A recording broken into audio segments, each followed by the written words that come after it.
25 సంవత్సరాల కంటే తక్కువ ఉన్న వయసు వారు మీరైతే శ్రీవారి దర్శనం సులభం కానుంది. ఇందుకోసం ఏం చేయాలి అంటే, తిరుమల శ్రీవారి విఐపి దర్శనం పొందాలి అనుకుంటే టీటీడీ మీకోసం ఒక ఆధ్యాత్మిక సవాలును ప్రకటించింది. యువతరంలో ఆధ్యాత్మిక క్రమశిక్షణను ప్రేరేపించడానికి, సనాతన ధర్మాన్ని ప్రోత్సహించడానికి గోవింద కోటి చొరవ కింద గోవింద నామాన్ని 10 లక్షల సార్లు రాయాలి. గోవింద కోటి కార్యక్రమాన్ని టీటీడీ 2 సంవత్సరాల క్రితం ప్రారంభించింది. ఈ రామకోటిని రాయడం లాంటిదే ఇది కూడా.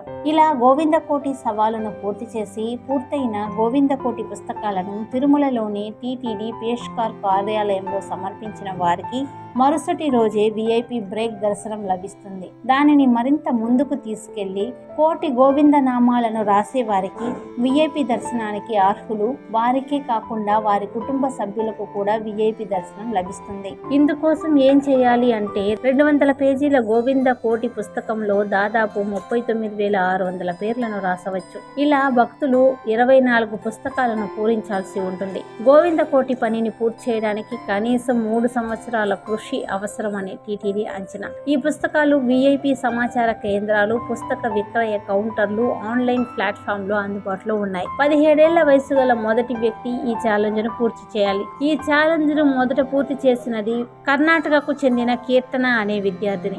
ఆమె గత సంవత్సరం ఏప్రిల్లో బెంగళూరులో ఇంటర్మీడియట్ పూర్తి చేసిన తర్వాత తన మొదటి గోవింద కోటి పుస్తకాల సెట్ ను సమర్పించింది.